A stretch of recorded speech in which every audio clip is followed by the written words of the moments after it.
Good afternoon, everyone. Welcome to day one of the Innovation Fund Showcase, brought to you by the National Fund for Workforce Solutions. My name is Candy Morgan. I am a program associate at the National Fund for Workforce Solutions. My pronouns are she, her, hers, and I will be facilitating the Innovation Fund Showcase. Since its inception, the National Fund has always been a dynamic national network of innovators and changemakers. But 2 years ago, with the help of our funders, JPMorgan Chase and Walmart.org, the National Fund has begun an even more intentional journey to drive innovation in the workforce development field by launching the Workforce Solutions Innovation Fund. The main purpose of the Innovation Fund is to fund progressive workforce solutions that test new ideas, have the potential for replication, address equity disparities, or generate systems change opportunities. Throughout this journey, we've learned a lot about what innovation means to our network, and we're excited to share with you how this has influenced the culture of innovation within the National Fund. In particular, we've gathered from our grantees that innovation is not a one-size-fits-all approach, and that innovation is more of a creative mindset and a process rather than a formula. And thus, an innovative approach can be implemented at any stage of developing a project. During the Innovation Fund Showcase, we'll be hearing from our first cohort of Innovation Fund grantees as they talk through their projects, any insights and lessons learned, and the potential impact their projects could have on the field of workforce development. We'll also be getting a sneak preview of the work that's currently underway with our second cohort of grantees. And finally, throughout the Innovation Fund Showcase, National Fund staff members will also be competing in a creative innovation competition. As we move forward towards fostering a culture of innovation and creativity within the National Fund, these creative exercises require National Fund staff to work in teams and think outside the box. Staff will be competing in either the dictionary story test, which require teams to select a word at random from the dictionary and then use the word above it and below it to create a short story. Or they'll be competing in the paperclip test, which required staff to find as many uses for a paperclip as possible. And those are the components that we have planned for you during the Innovation Fund Showcase. Thank you for joining us for what is sure to be an incredible couple of days of learning, getting creative, and exploring what it means to be innovative, especially in regard to pushing beyond the traditional design and beliefs of the workforce development field.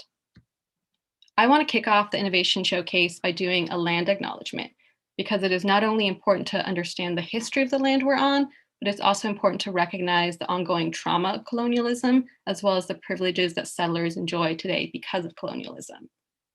I am coming to you from Washington, D.C., the traditional and ancestral land of the Nacotchtank and Piscataway peoples.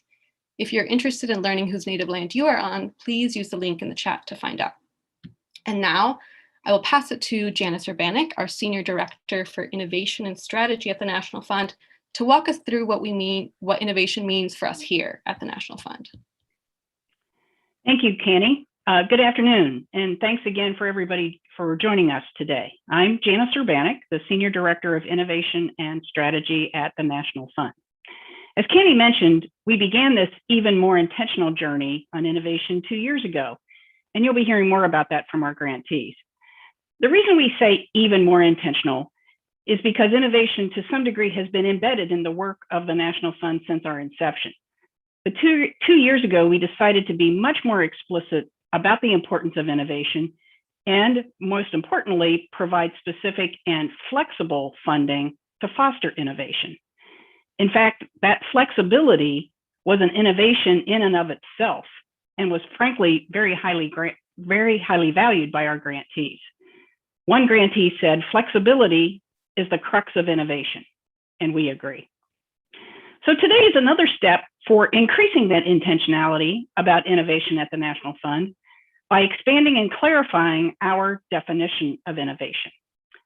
To help us with that definition, we did a little bit of research and found a model that could be adapted to our work. Next slide, please. Thanks. So we call this the spectrum of innovation. And I'm going to talk about each of these pieces. The first column is the transform, where you create new work streams or new value propositions. And transformative ideas are what people typically think about when they think about innovation. And that's really important. And if we think about this and adapt it to the work of the National Fund, it would be perhaps like 7 or 8 years ago when we added job quality to the work that many of our sites were doing, when we had primarily previously been focused on training. That was a transformative idea. But the other two pillars of this model are equally valuable, or just as valuable, types of innovation. Extend. This is where you take an existing idea or a project and extend it or expand it into either new industries or new ways of providing value. For example, starting a new industry partnership in a new industry, or adding the focus of job quality into your existing industry partnership. Adapt. Adapting is finding new ways to do what you are already doing, but adapting it in some way to be more efficient, more accessible, or provide new value to participants, like adding new rungs to career pathways or providing easier ways for job seekers to access training. So as we considered the work of our sites to date on innovation, the projects that they were doing seemed to fit mostly in that extend or adapt pillar, which is very much in keeping with our history of innovation at the National Fund. We plan to continue to support innovation of those two types, and we want to increase our intentionality about funding and testing ideas in the transformative realm, because those transformative ideas of new work streams, new value propositions, new ideas, that's what will move the field and deliver even greater impact for workers, for businesses, and communities. So as we take a step back, now is the time to be bold as we rebuild a more inclusive economy coming out of the pandemic. And the National Fund wants to be a part of that by providing flexible funding for all three types of that innovation, but especially for those transformative ideas. As we raise more funding for innovation, we will be designating a larger portion of those funds for transformative ideas so that we can really continue to change the field and drive deeper impact. So moving on to the definition. Next slide, please. The research we did also provided some helpful grounding on two other terms that are sometimes intermixed with innovation. And we found some definitions that help clarify that. Invention is creating something new to the world. Creativity is generating novel and useful ideas. Click one more time, Josh, please. We're now going to define innovation as the execution of a new or a novel idea to address a specific challenge that achieves value for workers, employers, and the community. And as we think about the phrase or the word community, we view that to be an all-inclusive term of those who work on or who benefit from improvements in the workforce system, meaning obviously higher educational institutions, community-based organizations, economic developers, community developers, among others that you work with in your collaboratives, and of course, families. So we hope that this guidance is helpful to the network as you consider new ways to create and deliver value to workers and businesses in your community. As Canny said, this definition is also informing the National Fund staff as we continue our own internal journey in becoming more innovative and inclusive, all to better support you, the network. In the spirit of continuous learning, I'm sure this model and definition will change over time and continue to evolve as we all learn together. So just wanted to pause here for a second to see if there were any questions that might have popped up in the chat, or if there's any questions from the who's participating today. If you have a question, please put it into the chat.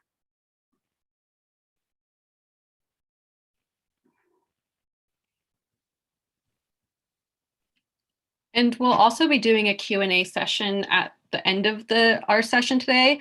So feel free to put those questions in the chat at any time, and we can circle back to them during the Q&A session later as well. Great. Okay, I'm not seeing anything come right up, Canny, so I will pitch it back to you. Thank you all. Great. Thank you, Janice.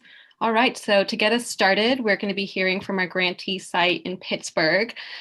They have been working on developing a funders collaborative in Pittsburgh. So we'll be hearing from Edgar Largaspada, the Director of Industry Strategy at Partner for Work, and Marquise Long, the Director of Outreach and Inclusion at Partner for Work. Thank you, Kenny, and hello, everyone. I'm Edgar Largaspada, Director of Industry Strategy, and in my role, I oversee the business engagement for the Workforce Board here in Pennsylvania and Pittsburgh for Allegheny County and City of Pittsburgh. I just want to start by thanking the National Fund for Workforce Solutions for this opportunity to share the work that we're doing. And I know my colleague Marquise will be able to introduce himself later on when it is his turn to share about our work. Next slide, please. So I want to start by just giving a brief overview of how this work came to be and point out that, Pennsylvania has a proud history of industry partnerships. And in 2019, we launched early into 2019, we launched our first industry partnership. It was in construction and then financial services.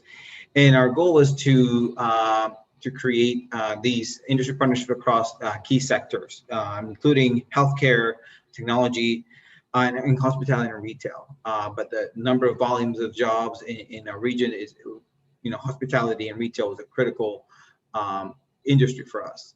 What we saw was a dramatic impact of COVID-19, however, as we all know, in 2020.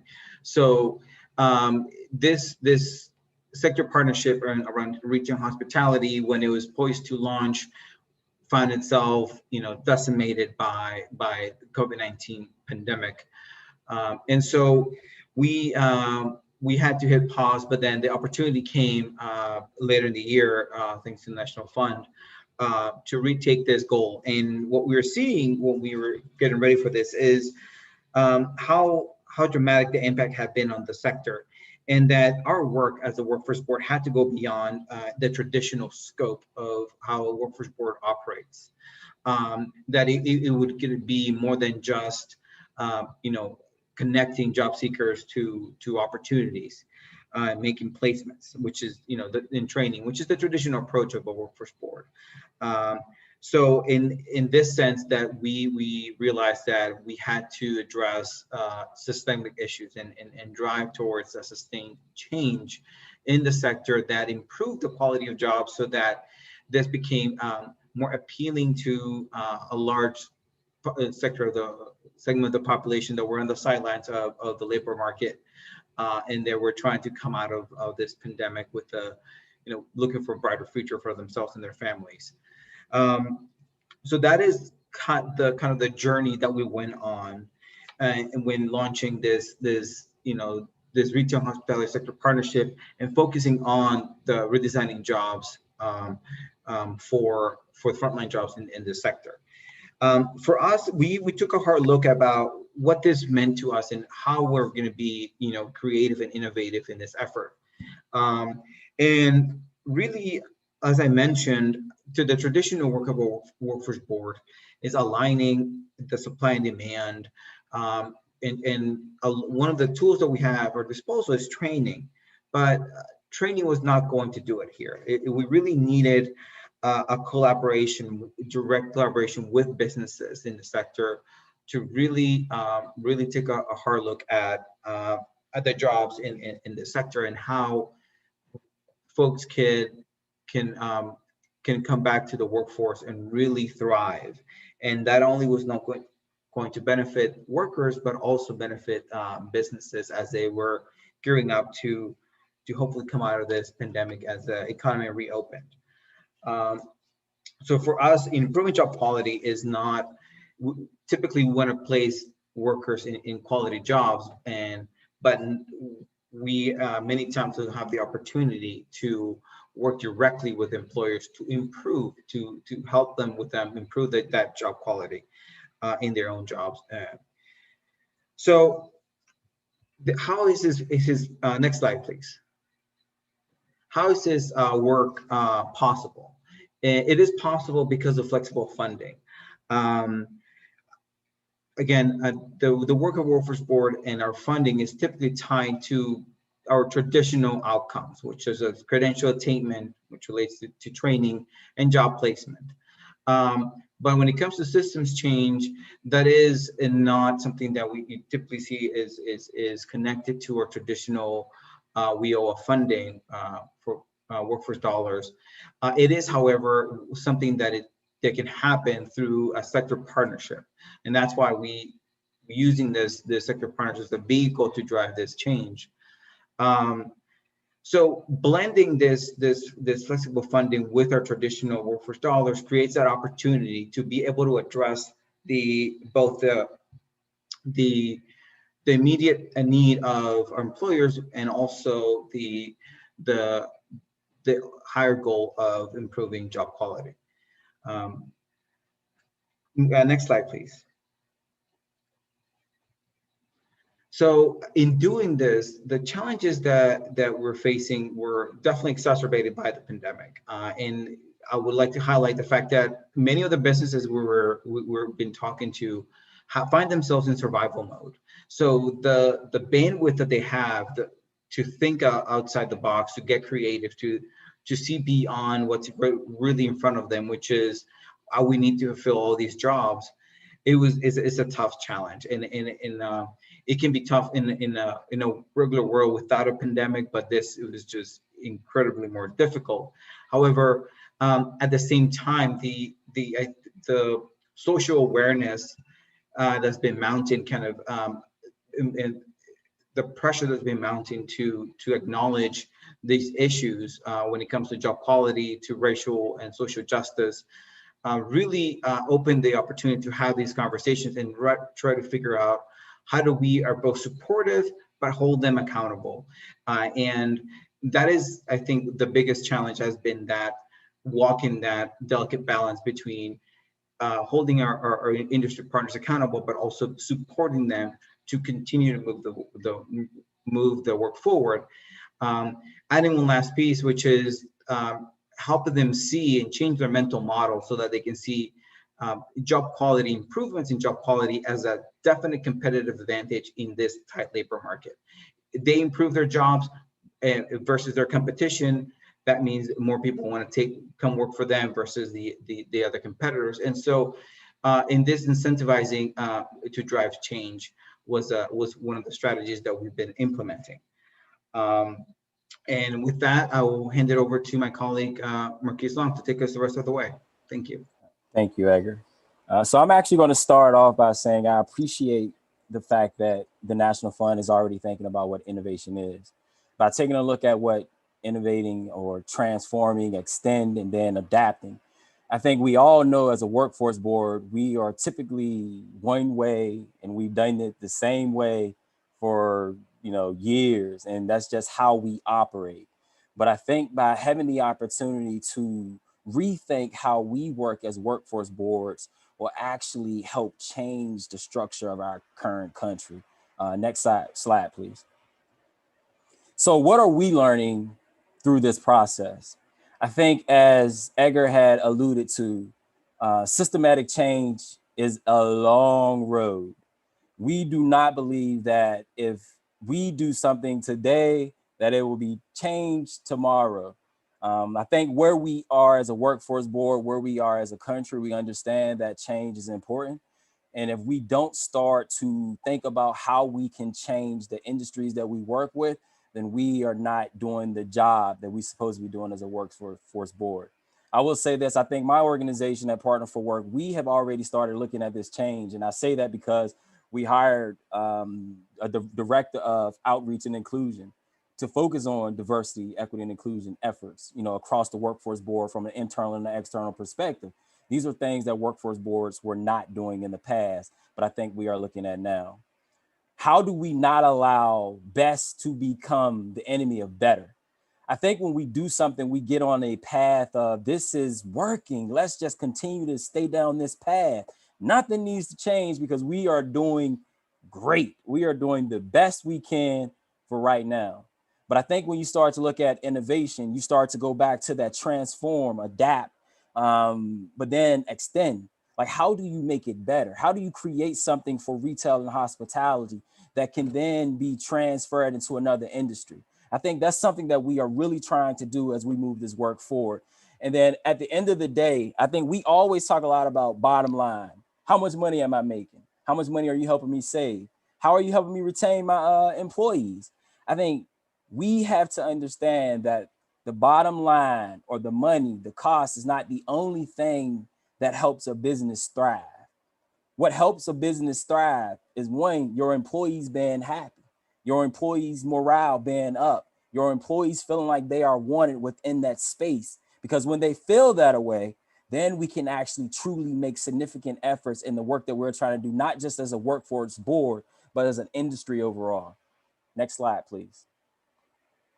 And in order for us to do the work, of course, there's always going to be evaluation. And what are we looking at from an evaluation standpoint? How are we going to measure the success that we are having? So we are doing job satisfaction surveys for our workers. Those employers that we're going to work with, we want to understand what their employees are saying. And then how can we change the things that are not working for that employer, or for that employee in this case? We want to do pre and post interventions. How can we work with an HR manager from the onset to understand their current policies and procedures, to understand what they're doing around a pay equity standpoint, or from a diversity and equity and inclusion standpoint? How are they ensuring that that worker voice is also being heard at the table? Then the last thing is we have a third-party evaluator that's going to work with our organization to ensure, one, that the project is going to meet the needs of what we set out to do from the gate, that we're going to be able to describe and talk about this process, talk about the challenges that we've seen, talk about the successes that we've had, talk about how were we able to adapt the things, not just from a retail and hospitality standpoint, but from an overall industry sector standpoint across all industries that we're working with. We want to analyze these efforts to make sure that these efforts are going to help us here in Pittsburgh be successful. And then once we are successful, we are hoping that we can take this on the road and show other workforce boards some of the work that we've done and how we can collaborate with them to make the workforce system stronger and better, so we are not continuously doing the same thing over and over again. Next slide, please. And then finally, sustainability. This is something that we talk a lot about at Partner for Work. And again, I'm pretty sure other workforce boards also deal with this as well. We look at sustainability, we get funding for a program, we do the program for 2 years, then what happens after that? That's usually the end of the programming. We don't think about what can we do to increase that programmatic aspect of it, or how can we look for those flexible funds that Edgar had talked about earlier. But I think what we're looking to do here is really hone in on our industry partners. Like, how can we increase the commitments from them? How can we start here at A and then have them say, you know what, I like this process. How about we pay into this aspect for the next 3 to 5 years? And then once the success starts to reach even higher heights, how do we continue to pay into this process? And I think that allows not just flexible funding, but new opportunities for the workforce board to be more effective and create more opportunities for those that are seeking employment. Create a roadmap, understanding what the sectors are saying, then how do we move forward from that? As Edgar had talked earlier about our construction industry partnership, we've established not just a construction industry partnership with construction organizations or companies, we have also done the same thing with community-based organizations that run construction trainings. How can we align those trainings exactly with what the sector is saying? And that's definitely something that we're going to hone in on as it relates to retail and hospitality, as it relates to adapting and improving not just the workforce board, but opportunities for those that are working within this current sector. How do we create a better mechanism for work? Like, how do we create more working opportunities with the resources necessary in order to support that individual, or in order to support that company, that business? Like, what are some of the things that they think are real right now? And then what are some of the things that they see as short-term and then long-term goals? And then how do we get there? How do we create those resources to do that? I think the National Fund has given us one resource. I think we're going to hone in and ensure that we can, be as successful as we can with those employers. How do we build better relationships with the restaurant industry? How do we build better working relationships with the Old Navies and the Walmarts of the world in order to ensure that they're going to have a significant pay scale that's going to be equitable for all of their workers? And then finally, I would say, I think continuously growing. I think that is extremely important. And then aligning not just workforce board resources, but resources from the industry, resources such as what the National Fund has been able to do for Partner for Work. I think that allows us to create these pathways that show the significance in the work that we can do in order for us to move forward. And I will say this in closing, that I think we all can say this as a workforce board. We know we have to be innovative.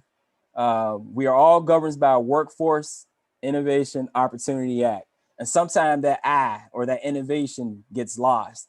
But I think because of what's currently happening within our country, because of the diversity, equity, and inclusion and the things that a lot of companies and people are talking about and a lot of people are hiring for, I think as a workforce board, this allows us to create that opportunity to ensure better programmatic things, to ensure that the employers that we are working with are involved in the processes that we are creating. So that's it. Thank you. Any questions out there in the virtual world? Yes, thank you, Edgar and Marquise. I do have a question for you. So in your work to develop a funders collaborative in Pittsburgh, you all had already received funding pre-pandemic. How did the pandemic cause you to shift that work? How did you pivot post the pandemic, and how different is this work compared to the work that you already had planned pre-pandemic? So I will say this, and I'll let Edgar comment as well. I think from the funding collaborative aspect and what we're trying to do with the foundation community definitely changed the structure of things that they were interested in, right? So pre-pandemic, they can say, let's do workforce, let's do youth programmatic programming. And then all of a sudden, March of 2020, there was a pandemic that shut everything down. Now we have to rethink about the funding aspect. We have to rethink about how we're going to work with the people in our community, which allowed us really an opportunity to, I would say, realign ourselves with the work that the foundations want to do from a workforce perspective, but also realign ourselves with the other resources within our community in order for us to move this work forward. Yeah, and the only thing I would add to that, to what Marquise said, is that it also allowed the Funders Collaborative to be able to leverage other resources through the county officials and city officials to really, expand the impact of what the workforce dollars and the foundation dollars could do, and really, again, add that flexible layer and incentivize, for example, the private sector to step up and say, here's the government money, here's the foundation money. What can you also bring to the table to be innovative and support your own industry? Awesome. Thank you so much, Edgar and Marquise. If anyone else has any questions for them, put them in the chat. As I mentioned, we will have additional time to do Q&A at the end of the day as well. All right. And now we'll be moving into our National Fund Staff Innovation Competition. So as I mentioned, National Fund staff are engaging in a creative exercise, and then tying that back to what implications does that have for the process of innovation in general. So first, we're going to be hearing a dictionary story from the National Fund team, Caroline Corona, Kelly Aiken, and Michelle Wilson. And presenting for them is Caroline Corona.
All right, thank you. I hope you all enjoyed that great video that we put together. If you missed it, our words were hogwash, which is a term for nonsense, ho-hum, which is often used to express boredom, and then our last word was hoi polloi, which is used to refer to the people or the masses. So our team approach to this activity, we all met, we had a Zoom meeting. Kelly actually had a physical dictionary, which was great because Michelle and I both did not. So Kelly was the one who went through and picked a page and picked out those 3 words.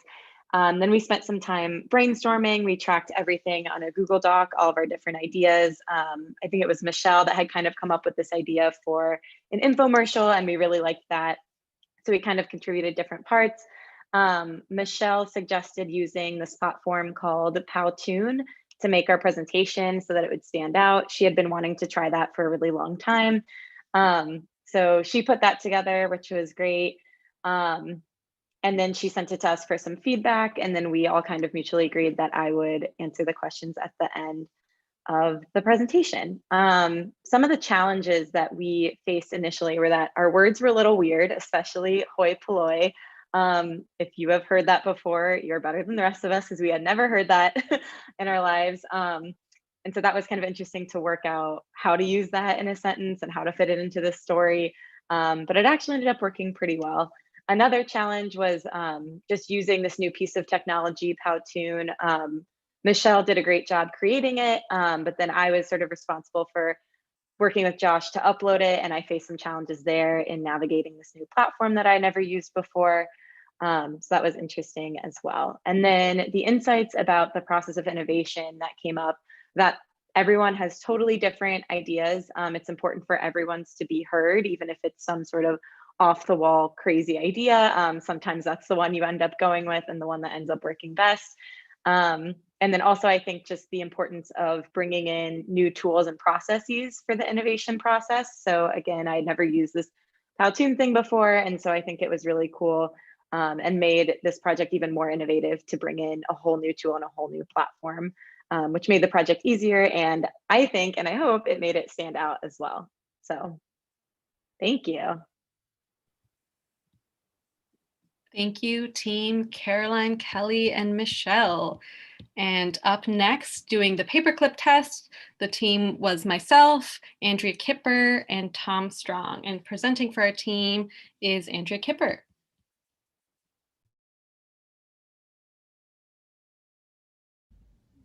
Introducing paperclips, not just for work, also for play. Curl up by the fire and roast some delicious marshmallows. While you're curled up, read a good book and use our paperclips bookmarks. Paperclips can also be used in the garden. Check out our patented trellis tie and garden stake, great for supporting all your plant needs.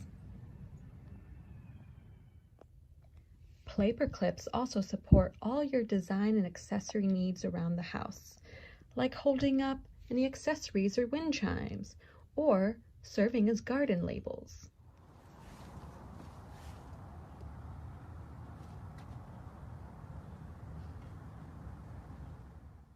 We also have a cute paperclips fashion line, like this belt, earrings, and funky shoelaces to match any mood. And because we live in unprecedented times, we also have a paperclips COVID edition line. Use them as a door hook to open up any door, or make a nose wire to hold up your mask in place. We also have holiday edition mask holders, like this 4th of July themed one here.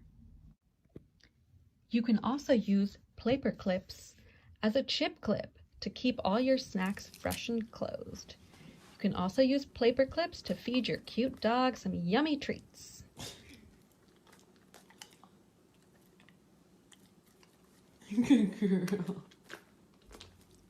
Paperclips for work and play. Find them anywhere paperclips are available, most likely your desk drawers.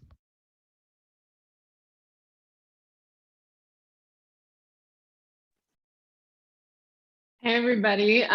First of all, Canny, we have to give you some true producer and narrator credit. So again, my name is Andrea, and I just wanted to talk through our approach for this project. The prompt was to find as many uses for paper clips as possible. When our team met, we initially found dozens and dozens of lists online of all these different ways we could use paper clips, but we felt like the quality of the use was more important than the quantity. And so we wanted to show our senses of humor, some of our hobbies, our passions, and creativity in the process. And what was challenging about this, we had high hopes for some art. We found that the paper clips were a little difficult to manipulate, which really demonstrated, what we thought, how we thought it might go, and the execution were just a little bit different. But we were really adaptable and flexible. We also really enjoyed, this wasn't a challenge at all. We enjoyed the different ways of communication about this. We created a Zoom chat, we got on a call, we texted about it. It was just a very goofy, fun project, I thought, where we got to express some creativity. And then finally, what insights did this activity bring up for you about the process of innovation? Again, having fun with it, I think, was the reason why it turned out the way it did. It was a really enjoyable process. We were all able to bring different strengths to the table, Candy especially with her editing skills. I have to give a shout out to my dog for being brave to eat cheese off of a paper clip. But we also found that there were real uses for paper clips we just weren't expecting, like the nose wire and the chip clip that I think we will continue to use even after this project. So thank you so much. Thank you, Andrea. Speaking as a completely objective third party, I thought that was fabulous. And just so an FYI for everyone, part of the innovation activity is also to flip the script on our grantees. And so the National Fund staff is competing in it, and the competition will actually be judged by our first cohort of grantees. I hope you all enjoy that. We'll have a couple more of those competitions throughout the showcase today and tomorrow. But now we're going to hear from Detroit, who has been working on incorporating lived experience in the grant making process. So we're going to hear from Jordan Falby, the Digital Equity and Inclusion Program Manager for United Way for Southeastern Michigan. And we'll be hearing from Shari Williams, the Senior Program Manager at Detroit Future Cities Center of Equity and Engagement and Research.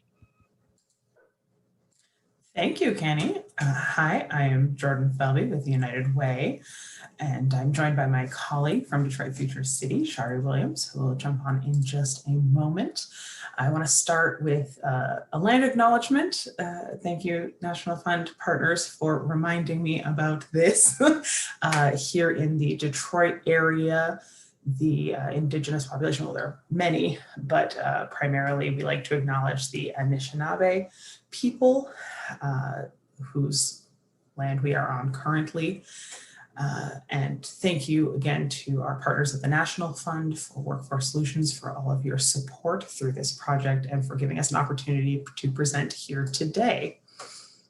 Next slide. So a little bit of background on the Equity Innovation Project here in Detroit. This project really came out of a lot of conversations with the Funder Collaborative, the Detroit Regional Workforce Fund, who were the Funder Collaborative here in Detroit as part of the National Fund Network. And many of the partners on the ground, the grantees and the participants, which really helped us understand where the gaps were and are in making sure that we have a more equitable and inclusive ecosystem here. And one of the biggest things that we heard was that people didn't feel heard while we were doing all of this research and trying to incorporate more community engagement into our work. We understood that the occasional check-ins that many folks do to conduct their outreach are not sufficient.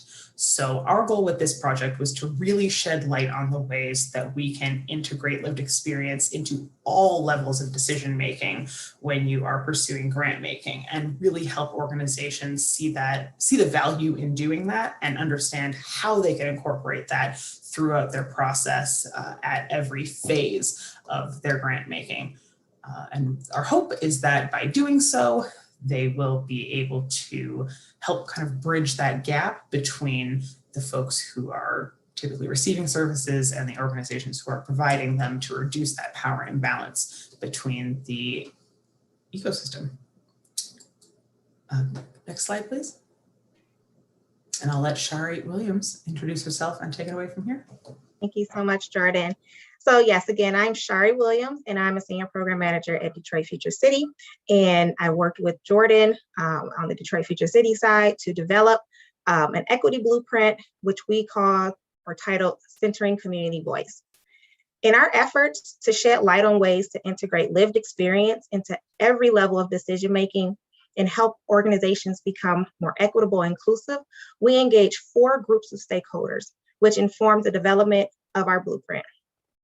Those 4 groups included community-based organizations, funders within our region. We also conducted workshops with United Way for Southeastern Michigan staff. And we also met with individuals with lived experience who each had an intimate understanding of both their community inequities and community assets. And they also offered invaluable knowledge and perspectives that informed the blueprint. In the blueprint, we began by introducing a basic framework, which includes context from research and people with lived experience. And we lift up the importance of authentic engagement as a basic factor for taking on any effort to meaningfully integrate community voice in your work. And I must say that if it had not been for having those conversations, primarily with folks who had the lived experience, we might not have really gotten to this point of integrating these guiding principles for centering lived experience. Authentic engagement is described as the intentional process for co-creating solutions in partnership with the people who know best through their own experiences. And this is grounded in building relationships based on mutual respect, which acknowledges each person's value in developing solutions together.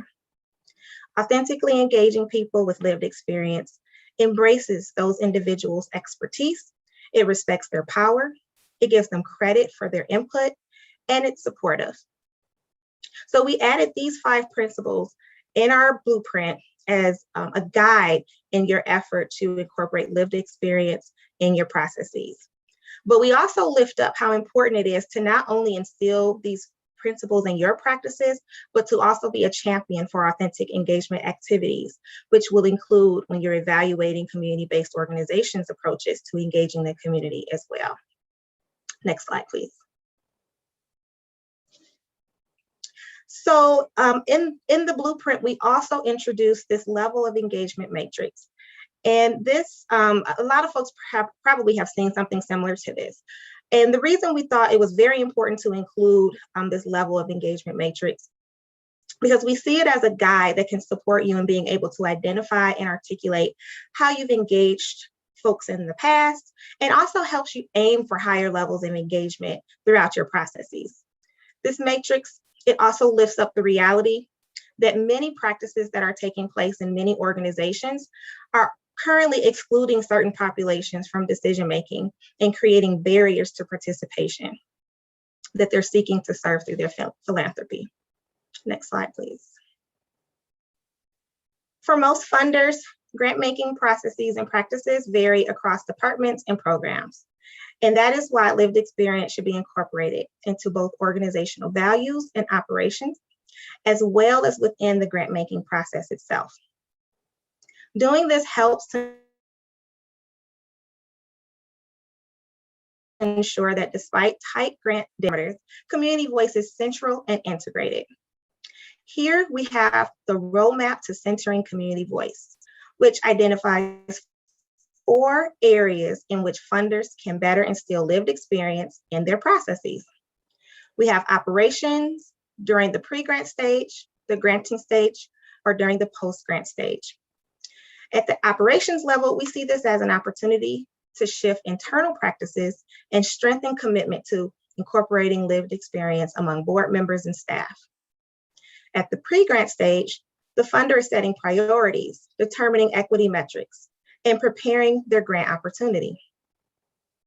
At the granting stage, this is the period within the grant-making process where the funder is ensuring that there is a diverse applicant pool, providing necessary assistance, and developing an inclusive review board.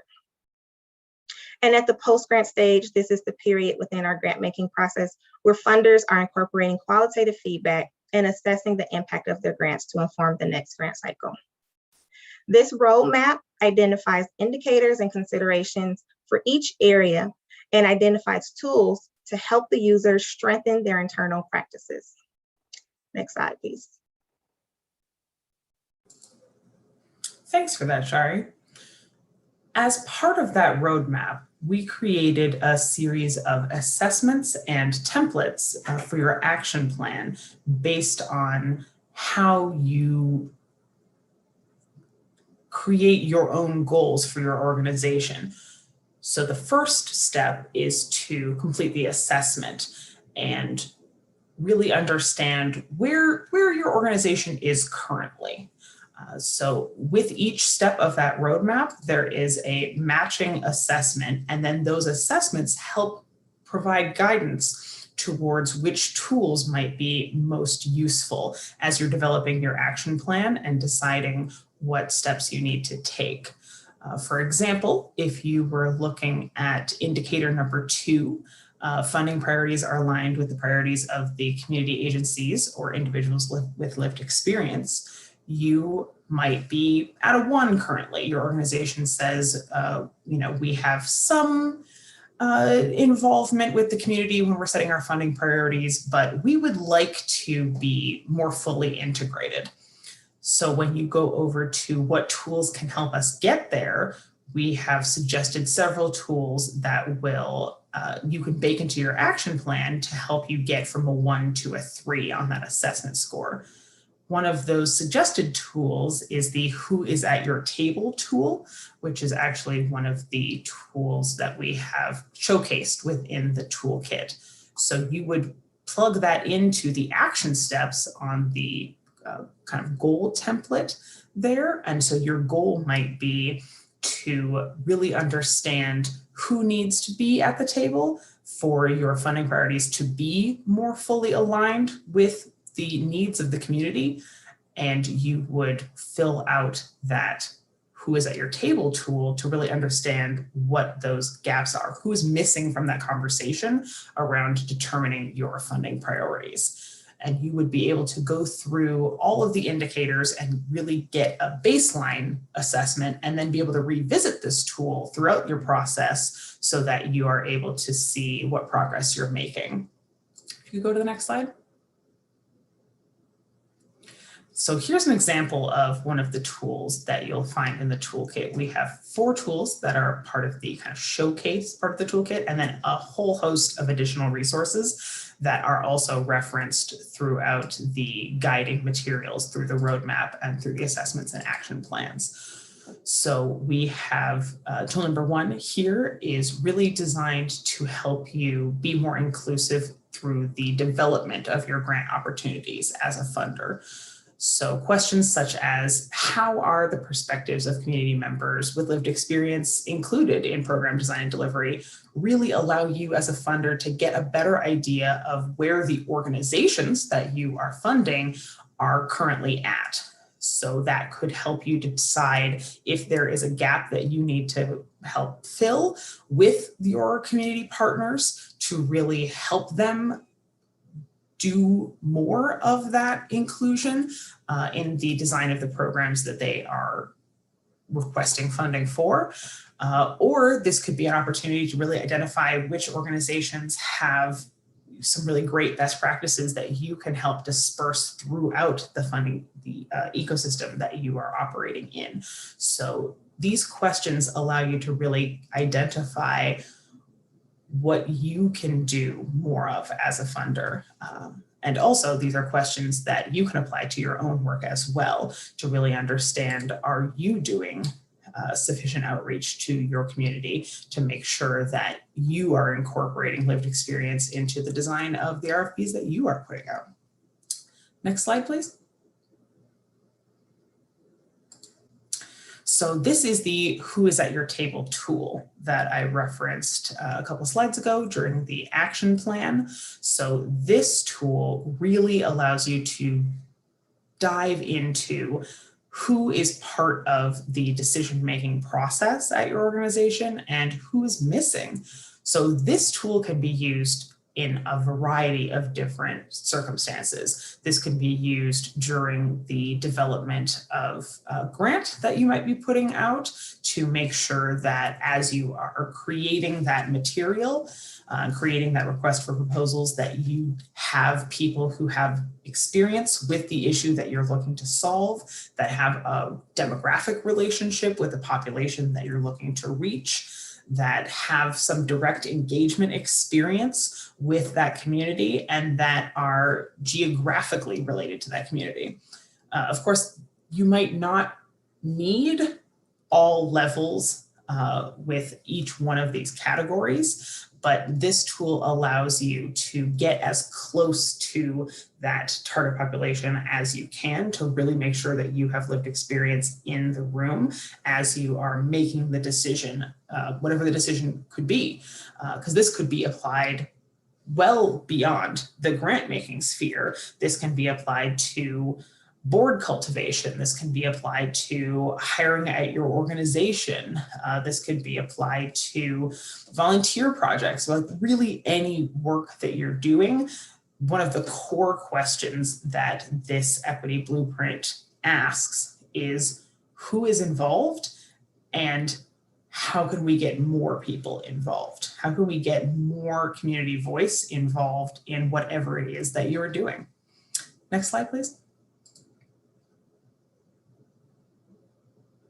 Thank you. So one thing that we really want to celebrate here is that this project would not have been possible without the flexibility of the support from the National Fund. This has been, as I think everyone has experienced, a very challenging year and a half. And the flexibility from the National Fund really allowed us to continue to do this important work and to continue to react in real time to all of the challenges that we were facing. And I did want to shout out that this funding was braided together with support from the Detroit Regional Workforce Fund, which is in the process of reforming as a new funder collaborative, and also some additional support from the W.K. Kellogg Foundation. Next slide, please. As I mentioned, there were some unique challenges around this project and some less unique challenges.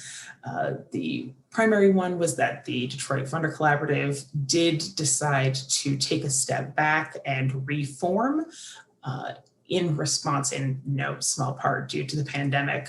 So really having that group take some time to decide how they wanted to move forward and realign their own funding priorities.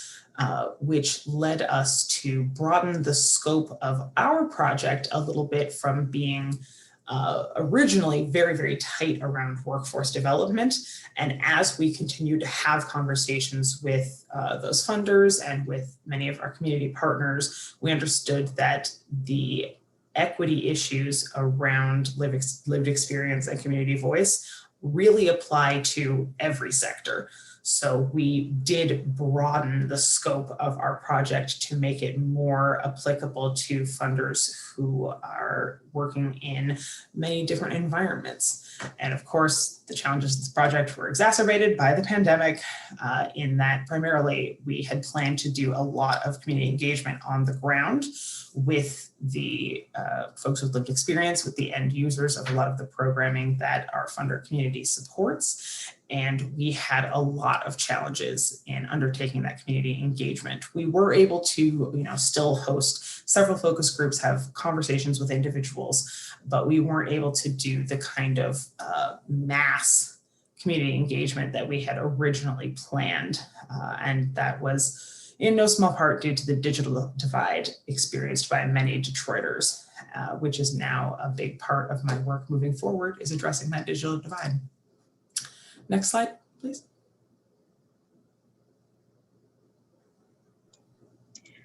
So I just want to lift up, something that I'm sure we all know. Inequities are part of a very complex, deeply rooted history of oppression, and it continues to invade many aspects of the work that we all do. And philanthropic organizations across the country recognize this and are working diligently to address these inequities through their grant making. One of the things that we learned in our conversations with philanthropic organizations is that they do recognize the importance of including direct input from people who have lived experience. Another thing, though, that we wanted to lift up is it's not enough to simply collect data about the population without providing them a seat at the table. We really lift up that it's time to advance the way grant making is done to better meet the needs of the communities. And we discovered how practices that may seem inclusive are creating barriers for institutions that are being funded and creating more disparities by preventing those closest to the ground from accessing the capacity to do their work. We also learned, Jordan alluded to the many challenges that we face in developing this project and this report. And so flexibility in the scope and in the project's timeline is crucial. And another thing is we are currently entering into an evaluation phase for this project. And we just want to acknowledge something that we recognize is that having a longer time frame for evaluation is ideal. Being able to assess this type of work and being able to understand the usefulness and effectiveness of a blueprint like this, it takes time and it requires more than just disseminating the report to funders in hopes that it's used, but really meeting funders where they are and providing that technical assistance and introducing it to folks and really applying a lot of those principles that we lay out in the report, even for the intended user of this report. Thank you, Shari. Thank you, Shari. Sorry. I have a question in the chat about accessing the report, accessing the tool, and then correct me if I'm wrong, that is going live on June 7th, correct? Yes. Yes. Perfect. Also, so we'll send that out in follow-up materials. You all will be able to take a look at this great tool. I also have another question for you all.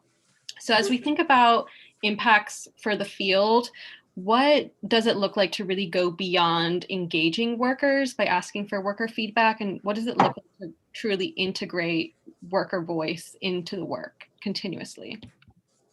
Yeah, I'm happy to jump in on that one. So there's a variety of tools in the additional resources within the toolkit that allow you to really intentionally incorporate worker voice into the work that you're doing, whether in the form of creating community advisory boards that weigh in on the decision-making that your organization is doing, whether that is more intentionally hiring from the pool of workers that you are serving, or incorporating them into boards, things like that, other types of steering committees and advisory groups.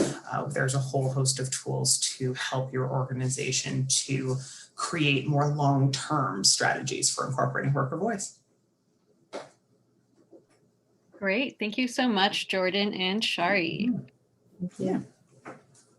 And that completes our listening to our collaborative presentations for the day. Just a reminder, you'll still be able to ask them questions, submit them through the chat. We'll be doing a Q&A session at the end of the day. And now we'll do another round of the National Fund Staff Innovation Competition. So going first with their dictionary story is our CEO, Amanda Cage, Janelle Thomas, and Melissa Cleater. Hello, I'm Amanda Cage, the CEO. Hi, I'm Melissa Cleater, Program Manager. And I'm Janelle Thomas, the Director of Equipping Workers for Success. We are Team Jam, and we're here to present the story of the 3 R's. The scene, final days of the National Fund convening. Everybody's at the hotel bar. Linda, Michael, and Hope chit-chat while sipping Kentucky bourbon and slurping down some Cincinnati chili. Hope, still dressed in a cat costume, pleased with another National Fund contest win under her belt. Michael holds the floor as he tells tales of his latest puppy woes. Linda gives a sympathetic nod as she scans the room. Next, Kelly, eyes heavy after one glass of Pinot Grigio, is wrapped like a pashmina burrito in the corner. Next, Janice's mental gears are turning at high speed after 2 days of content, and she jots down ideas on her travel-size whiteboard. Hey, Kelly, what did the grape say when the elephant stepped on it? Nothing. It just let out a little whine. Next. At the bar, Jerry, Earl, and Alicia are on their third round. As they cheers to the end of another successful convening, Janelle walks up and asks if they want to hear a joke, launching in before anyone can respond. A mushroom enters the bar and asks for a bourbon neat. The bartender says, "We don't serve mushrooms here." The mushroom asks, "Why not? I'm a little confused. I'm a fun guy." Next. The guys chuckle. Alicia rolls her eyes as she eases back into her high heels and excuses herself to the restroom. Next. From the stall, she hears a familiar laugh as two people enter the restroom. After nearly a decade at the National Fund, she recognizes the hushed voices instantly, Losi and Linda. Their whispers raise her curiosity and her ears perk up at the prospect of overhearing a tidbit of juicy gossip. Next. You know I love the National Fund, but every time I turn around, they are reeling me into another project. Coaching sites, career stat strategic planning, Losi exclaimed. I swear, I'm moments away from getting a restraining order to save my sanity. You should talk to Jason, because I'm pretty sure he filed a restraining order against Janelle and Jonathan. He had no choice. Couldn't get any work done with their nonstop questions. Next. Mikayla enters the restroom, carrying 3 plants. Canny is at her heels. I don't understand why these site directors can't just enter their data. How many reminder emails do I have to send? They see Linda and Losi. Embarrassed, they quickly exit the bathroom. Glancing at her watch, Linda asks who else is joining them for this secret restroom meeting. Matt and Brian. Julie Brown may be joining us too. You know, the old school National Fund, the original crew. Next. Just then they realize that they're in the women's restroom. One of the few places the currency of being white and male didn't work for their co-conspirators' favor. How would Matt and Brian get in there without looking suspicious? Julie arrives before they decide what to do about the men and jumps right into the topic at hand. Next. Hey ladies, thanks for organizing this meeting to strategize how we can restore the National Fund to the good old days. The new solutions, the advancing workforce equity report, and job design framework are all amazing, but something is missing. The SIF money, Losi and Linda respond in unison. The group recalls the glory of each site having a technical assistance coach and is so caught up in reminiscing, no one notices Janice as she enters the room. Next. Janice listens for a few seconds before interjecting. Why restore when impact and innovation are the future? Did you miss my earlier presentation? Here, let me just show you what needs to be done, as she pulls her emergency Sharpie out of her blazer pocket and starts sketching out her case on the restroom door. Next. Meanwhile, Brian and Matt, overcome with FOMO, press their ears to the door, desperate to join the conversation. Next. Janelle gently nudges them aside and asks, "Why are there balloons in the bathroom?" as she enters the restroom.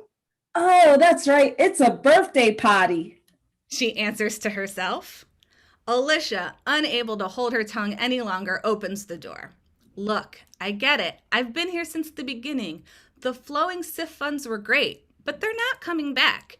But trust me, there are no emergencies in workforce development and no problems we can't solve with all the great minds in the network. Next.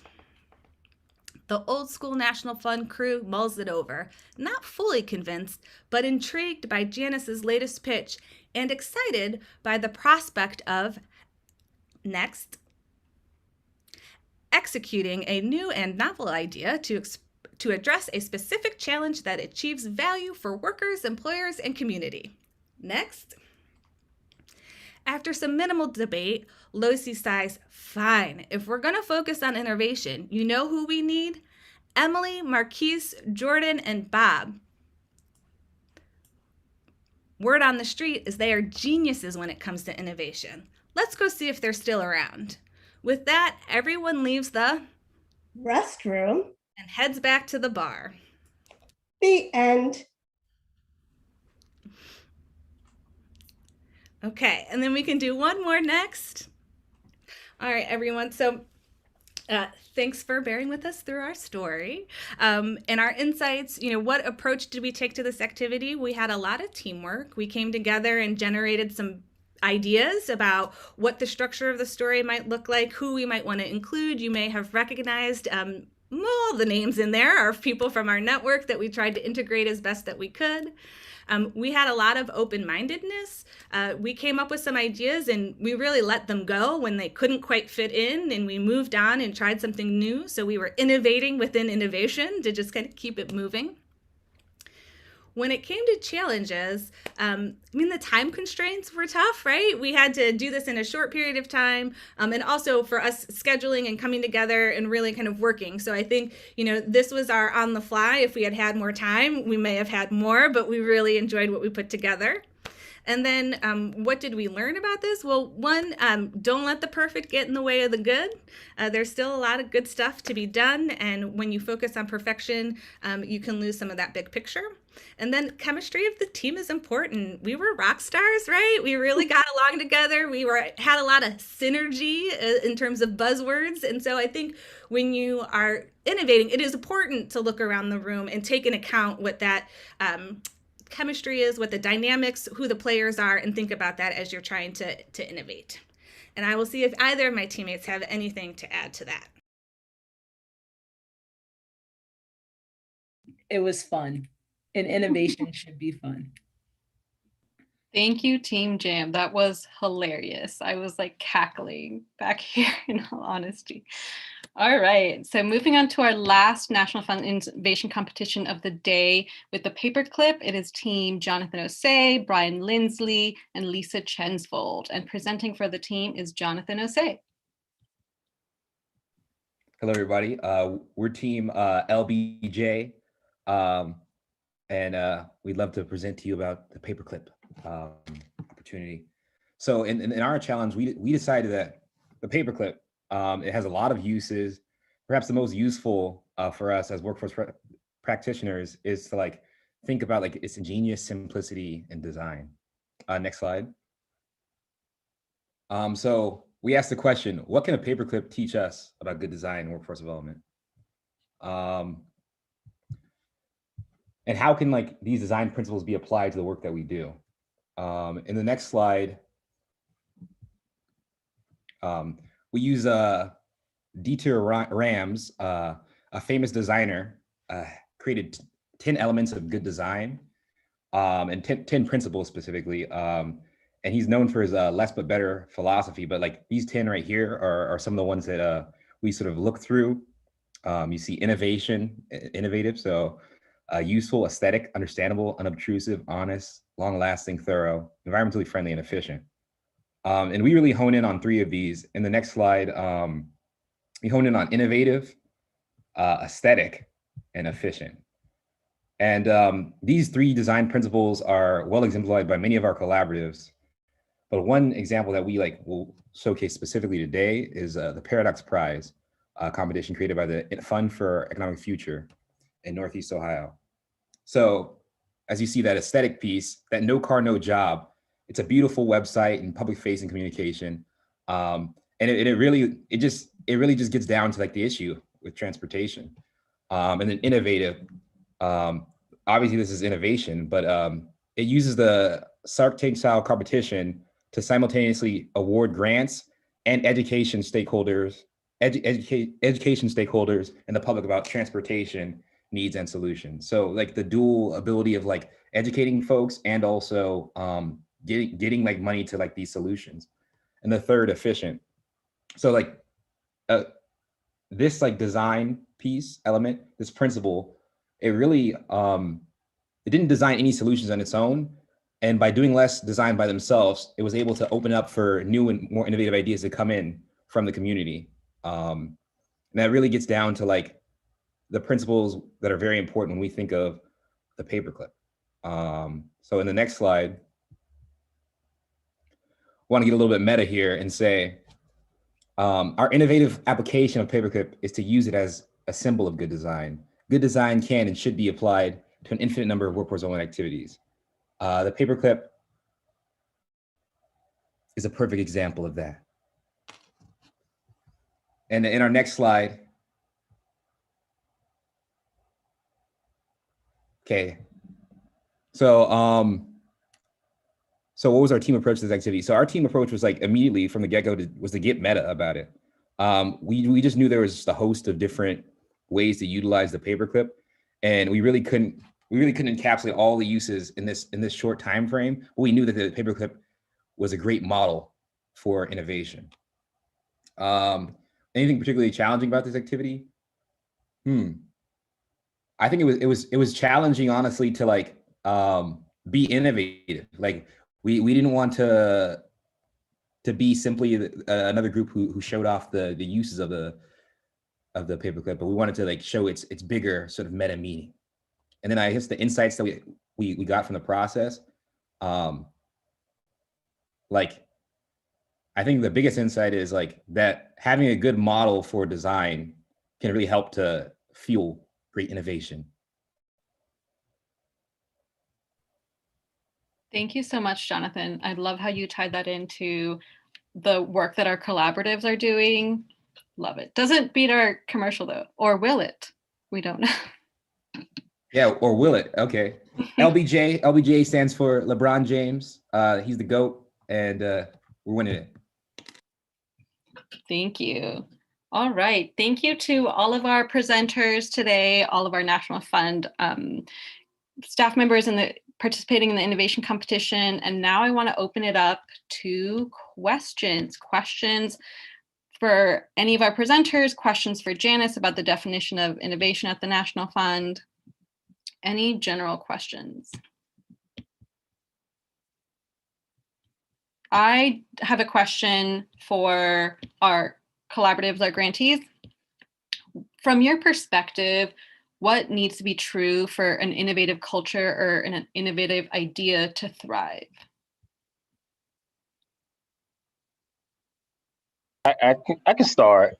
I think as we look at how we move forward with workforce development, when you start to look at innovation, when you start to look at culture shifts, it's really important that the culture be, I truly believe this, that it's allowable for you to fail fast, but then reanalyze why you failed. Take the good parts out of it, and again, adapt it to where you think you can make the best efforts. For me, it's one of those things to where I don't care what nobody tell me, and everyone can say whatever they want, but no idea is a new idea. We really revamp every idea that we come across. Apple is not Apple by just being Apple. Apple became as big as they are because of other phone companies. They did what other people are not doing well. Same thing with Samsung. So I think workforce development is the same thing.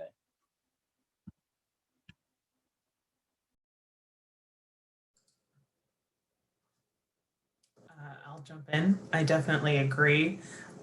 To create a culture of innovation, you have to be willing to fail on things, and you have to be approaching it with a mindset of you either win or you learn. There is no losing in this environment. You're only building on whatever you learned last time you did it, and you do it again the next time a little bit better. So I really like that mindset. Great, thank you. And then another question just overall about innovation and your projects. Looking back, what would you have done differently, if anything, knowing what you know now?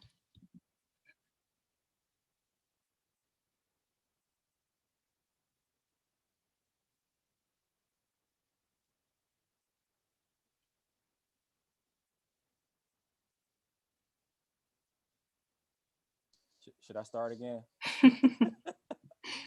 So I will say this. I don't know if it's about doing anything differently. I think this is, so I'm going to talk a little bit about just diversity work overall, right?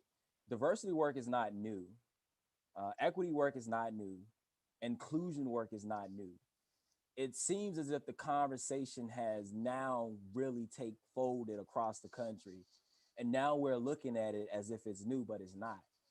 So I think it's when we say do things differently, I don't know if it's us on this call. I don't know if it's us listening.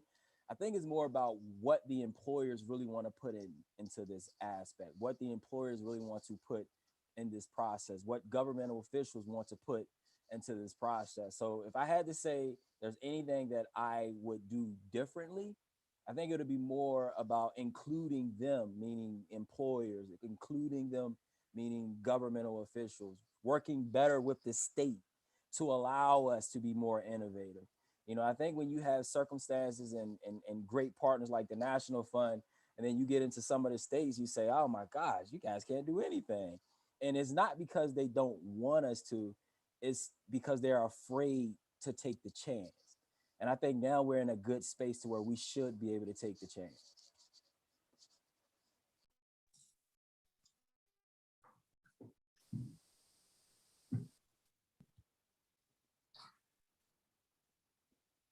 Kenny, there's a question. I'm just gonna jump in real quick. I think. Shar, you're breaking up actually. I'm sorry. Can you hear me now? Yes.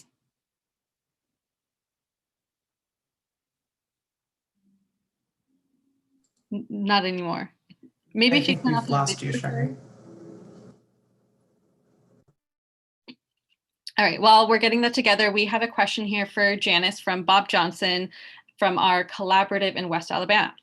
Janice, based on your thoughtful comments on innovation, do you think the greatest need in workforce solutions related to innovation is new ideas or adapting ideas that are being done? Actually, I view it as a both and, in that we always need new ideas to fuel that continuing to try new things and see what works and being willing to fail, just like folks talked about. You need a certain level of that to fuel the good ideas that are going to pop up that then can be adapted. So it's a both and. And the challenge with the new ideas is, frankly, time. Not everybody has the time to generate those ideas and to come up with a way to test them. And then obviously funding. You might have the ideas, but you may not have the capacity or the funding to go test them. And that's what we want to try to work on. And then, of course, the adaptation around how do you take an idea that shows some promise from that early experimentation and then adapt it and roll it out and expand it. Those are all things that the field needs to continue to get better on. Around how do we do those adaptations? How do we do those extensions?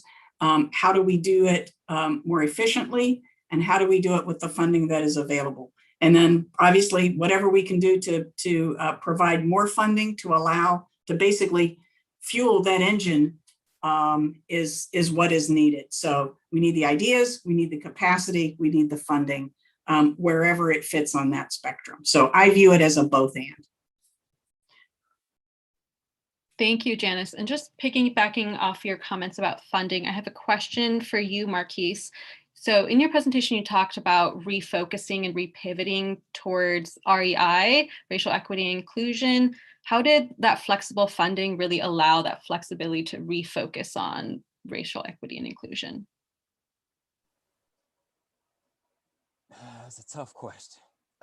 But I'm going to say this, and someone had brung this up to me on another panel that I was on recently, and they had said, when we look at workforce boards, it's almost like we are functioning in a racism way, even though we're not intentionally doing that, right?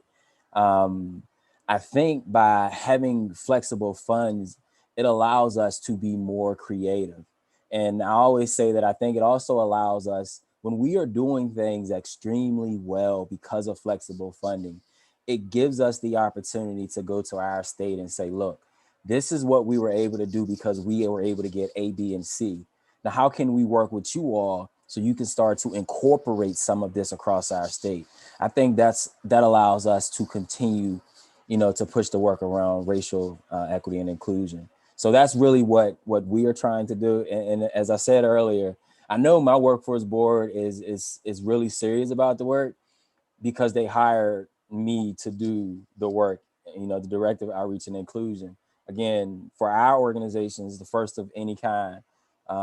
So we really want to try to make sure that we can create policies, procedures, regional and local plans that's actually going to have that equity aspect from a racial lens in there. Thank you, Marquise. Jordan and Shari, I have a bit of a two-parter question for you. So in talking about lived experience, can you talk more about how, if at all, racial equity and inclusion is layered onto your focus on lived experience?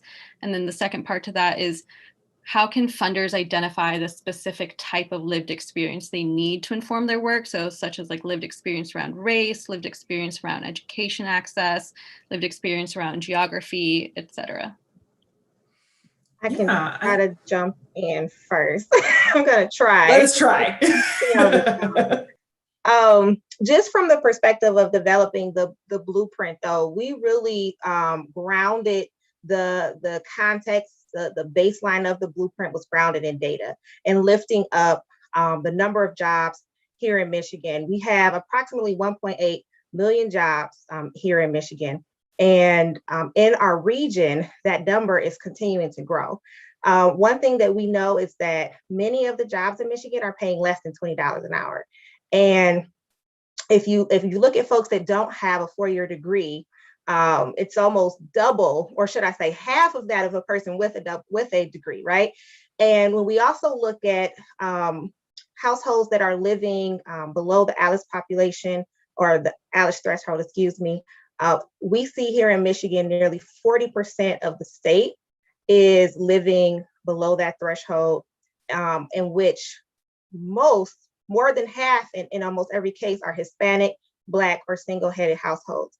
And so for us, we really looked at it this way. We felt like if we grounded in the data and recognizing where these inequities exist in our region, in our state, we believe that by instilling lived experience in your processes, whether you're a grant maker, whether you're a community-based organization, you kind of centering that inclusion as a primary dimension will get you to a point where we're seeing reduced equity gaps in our efforts and in our programming. So that's kind of how we framed it in developing the blueprint. But I will say the primary dimension that we focused on was inclusion. Jordan, did you want to add anything? No, I think you did a great job of covering it. We had some of those additional tools that are focused on the racial equity piece specifically, but overall, the design of the blueprint was really focused on inclusion and incorporating people based on the need of the work that you're doing. So, as Charlie was saying, the way that we talk about lived experience is contextual. Depends on where you're working, what you're trying to accomplish, who is relevant to invite to that decision-making conversation. Thank you. And then final question, tying it back to the National Fund's updated definition of innovation, which one more time is innovation is the execution of a new and or novel idea to address a specific challenge that achieves value for workers, employers, and the community. So Jordan, Marquise, and Shari, what implications does this updated definition of innovation have on your work potentially? Well, kind of in reaction to what Marquise said earlier about the fact that in our work and in work in general, there aren't a lot of new ideas, that we are always building on a foundation of work that's been done in the past. And I think the way that we approached this is that the innovation is creating a more holistic approach to all of the great work that's already been done, kind of building on that foundation and pulling it all together in a way that's more approachable for folks to be able to jump in no matter where they are in their process and no matter what kind of decision it is that they're making. That is the innovation to our approach. I would definitely agree with Jordan. I would also say, I think for us, it allows us to rethink how we do business, by engaging both employers, community-based organizations, or the community at large, and then job seekers, right? So I believe, and we share some of this at my organization about, at the end of the day, our objective is to make sure people have opportunities. And how do we do that if we don't have the employers that are committed to giving those individuals the opportunity? So I think we are definitely trying to figure out what are some of the things that we can do to adapt, and how do we move the retail industry forward, hospitality industry forward. And I think we all know this, because of the pandemic, majority of African-American women and Hispanic women have been hit the hardest, so how do we bring them back in a realistic way that's going to get them, one, the pay that they deserve, but it's not just the entry-level pay. It's really, how do we get them in the position to where they can now be a senior manager, or they can be the general manager for a hospitality or retail industry. And I think that's the work that we want to try to do as we move forward. Just one comment to the responses to that. I think there's a nice tie-in between the work that Jordan and Shari talked about around worker voice and the link to the innovation model and then the new ideas, the transformative ideas, and that those ideas can come from anywhere, and they can come from non-obvious places or some very obvious places. Sometimes the answer is right in front of your face. You can't necessarily see it. So I think as we as a network get better at tapping into worker voice and worker power, that's where I think a lot of the new ideas might come from. And it'll be a rich area for us to really learn about and learn through. And that can be a source of some of those transformative ideas that will have deep meaning and deep impact for the folks that we're trying to serve. Thank you. All right, everyone, that concludes day one of our Innovation Fund Showcase. Thank you so much for joining us. Join us tomorrow as well, same time, same place. We'll be hearing from our collaboratives in New York and West Alabama, as well as getting a sneak preview of the work underway with our collaboratives in Cleveland and Philadelphia. And don't forget, tomorrow is also going to be the judging of the innovation competition.